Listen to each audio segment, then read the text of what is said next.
Hello everyone, বাংলায় C sharp শিক্ষার সপ্তম পর্বে আপনাদের সবাইকে আমি স্বাগতম জানাচ্ছি। আমি মেহিদ ইসলাম, ইন্টারনেট কাকতরা development limited and Microsoft student partner Bangladesh. আমাদের এই পর্বের বিষয়বস্তু হচ্ছে ডেটা টাইপ পরিবর্তন।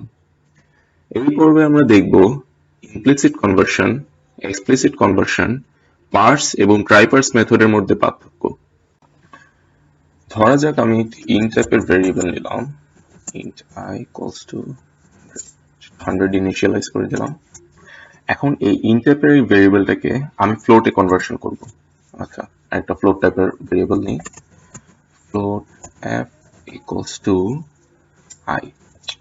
তো এখানে কি করতেছি, ফ্লোট টাইপের একটা ভেরিয়েবল নিলাম এন্ড সেটাকে ইনিশিয়ালাইজ করে দিলাম I এর ভ্যালু দিয়ে।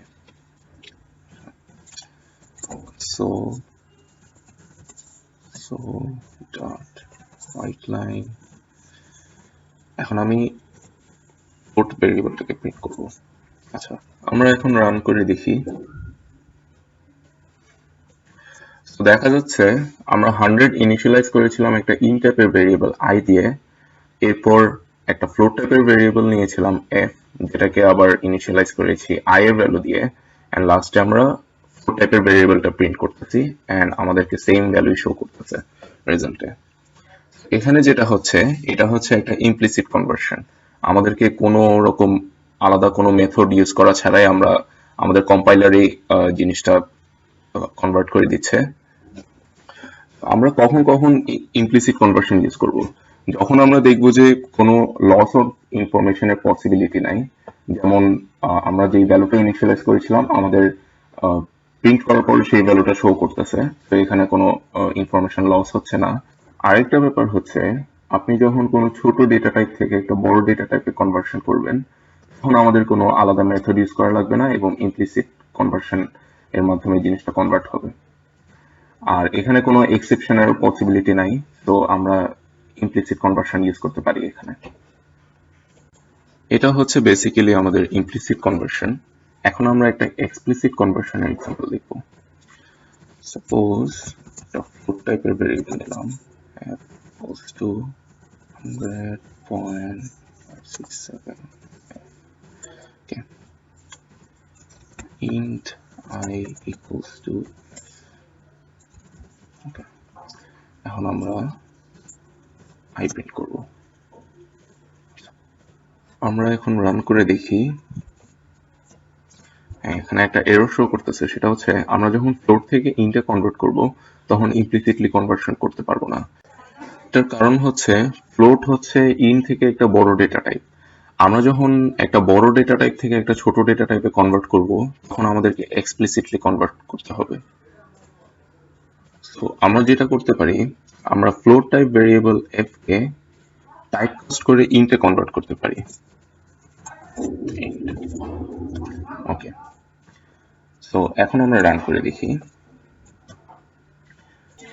এখানে একটা জিনিস আপনারা খেয়াল করবেন, সেটা হচ্ছে আমাদের দশমিকের পরে যেই সংখ্যাটা সেটা আমাদের এখানে প্রিন্টে শো করতেছে না। কারণ হচ্ছে আমরা ফ্লোট টাইপ ভেরিয়েবলটাকে ইন্টে কনভার্সন করে নিয়েছি, সো ইন্টিজার পার্টটাই আমাদের শুধু শো করতেছে এখানে। তো এই হচ্ছে আমরা টাইপ কাস্ট অপারেটর ইউজ করে কিভাবে আমরা একটি বড় ডেটা টাইপ থেকে একটি ছোট ডেটা টাইপে কনভার্ট করতে পারি। টাইপ কাস্ট অপারেটর ছাড়া এক্সপ্লিসিটলি আরেকটা ওয়ে আছে কনভার্ট করার, সেটা হচ্ছে আমরা কনভার্ট ক্লাস ইউজ করব। convert dot to int, এখানে আপনারা একটা জিনিস দেখতে পাবেন, সেটা হচ্ছে 2int 16, 2int 32, 2int 64। তো এখানে আপনার ভেরিয়েবলটা আমরা যেই ভ্যালু ইনিশিয়ালাইজ করে দিব এটা সাইজ অনুযায়ী আমরা 16, 32 অথবা 64 নিতে পারবো। যেমন 64 আপনি যখন ইউজ করবেন তখন আপনি অনেক বড় একটা ভ্যালু ইনিশিয়ালাইজ করলে সেটা কোনো এক্সেপশন শো করবে না। 32 হচ্ছে মিডিয়াম রেঞ্জের জন্য। এখন রান করে দেখি। এখন আমরা দেখব কিভাবে পার্স মেথড ইউজ করে আমরা ডেটা টাইপ কনভার্সন করতে পারি।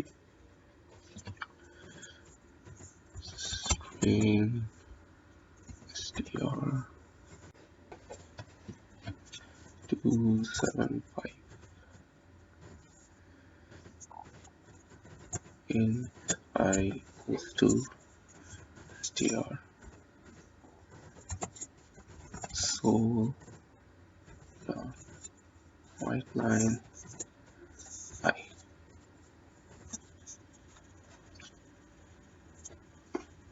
এখানে একটা এরর শো করতেছে, সেটা হচ্ছে আমরা ইমপ্লিসিটলি স্ট্রিং থেকে ইন্টে কনভার্ট করতে পারবো না।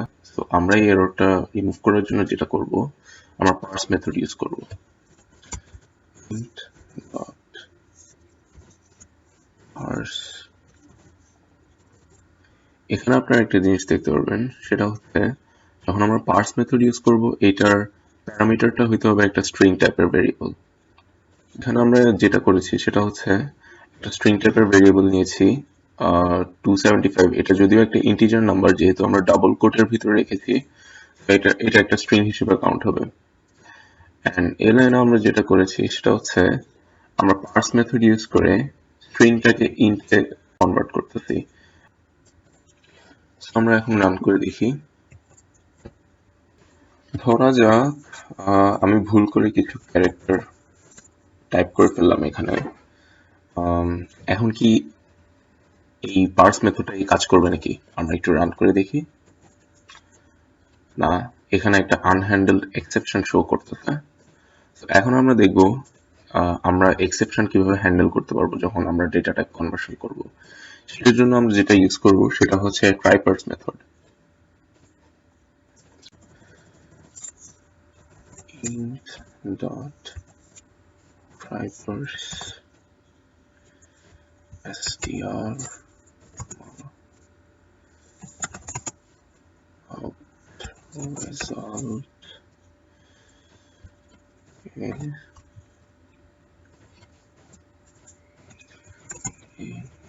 result equals to 0.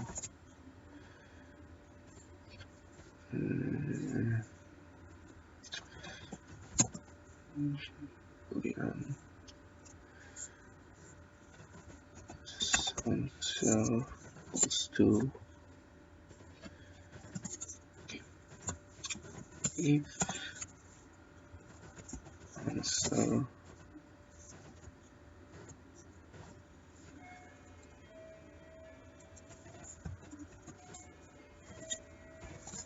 so dot pipeline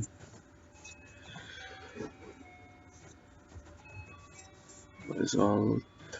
Okay. Else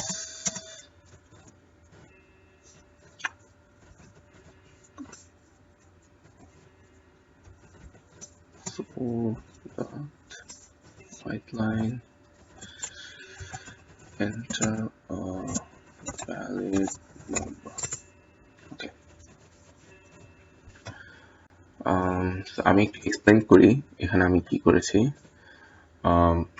আমরা এখানে ইউজ করেছি হচ্ছে int try parse মেথড। এটার দুইটা প্যারামিটার থাকবে।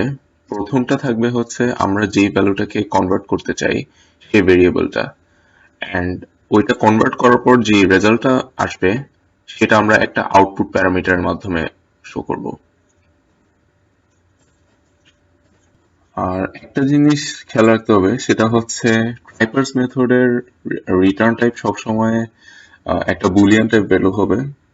লাইক যে আমরা এখানে বেসিক্যালি চেক করতেছি সেটা হচ্ছে আমরা যে স্ট্রিংটা কনভার্ট করব সেটা কি আসলেই কনভার্ট করা পসিবল নাকি কোনো এক্সেপশন শো করবে।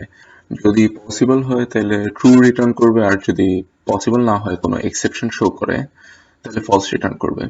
ওকে, সো এই জন্য আমরা একটা if else মেথড ইউজ করছি, যেখানে দেখা যাচ্ছে যদি এই বুলিয়ান ভ্যালুটার আনসার যদি ট্রু হয় তাহলে আমরা যে রেজাল্টে যেই ভ্যালুটা আমরা স্টোর করা ছিল সেই ভ্যালুটা প্রিন্ট হবে। অথবা যদি ট্রু না হয় তাহলে আমাদের একটা লাইন প্রিন্ট হবে, সেটা হচ্ছে এন্টার ভ্যালিড নাম্বার, মানে আমাদেরকে ইনস্ট্রাক্ট করবে যে আমাদের আসলে যেই ইনপুটটা আমরা নিয়েছিলাম সেটাতে কোনো এরর আছে, সো একটা ভ্যালিড নাম্বার ইনপুট করার জন্য ইনস্ট্রাক্ট করবে। ওকে, তো আমরা এখন একটু রান করে দেখি। ওকে, সো আমরা যেই ইনপুটটা নিয়েছিলাম সেটাতে অবভিয়াসলি কিছু এরর আছে, কিছু ডিজিটের সাথে কয়েকটা ক্যারেক্টার আছে, সো এক্সেপশন শো করতেছে। তো এর জন্য এই লাইনটা প্রিন্ট হচ্ছে। এখন যদি আমরা এই ক্যারেক্টারগুলো না থাকে তাহলে কি প্রিন্ট হয় সেটা একটু দেখি। ওকে, এখন দেখা যাচ্ছে এই ইফ কন্ডিশনের ভিতরে লাইনটা এক্সিকিউট হচ্ছে। তো আমাদের রেজাল্টে যে ভ্যালুটা স্টোর করা ছিল সেটা প্রিন্ট হচ্ছে এখানে। ওকে, তো পার্স মেথড আর ট্রাইপার্স মেথডের মধ্যে যে পার্থক্যটা আমরা বেসিক্যালি লক্ষ্য করতে পারতেছি সেটা হচ্ছে আমরা যদি কোনো এক্সেপশন থাকার যদি কোনো পসিবিলিটি না থাকে তাহলে আমরা পার্স মেথডটা ইউজ করতে পারি। আর যদি আমাদের মনে হয় যে এক্সেপশন কোডে এক্সেপশন থাকার কোনো পসিবিলিটি আছে তাহলে ট্রাইপার্স মেথডটা ইউজ করা উচিত। আচ্ছা, তো আমাদের টাস্ক আজকে এতটুকু পর্যন্তই ছিল। সবাই ভালো থাকবেন, সুস্থ থাকবেন। আল্লাহ হাফিজ।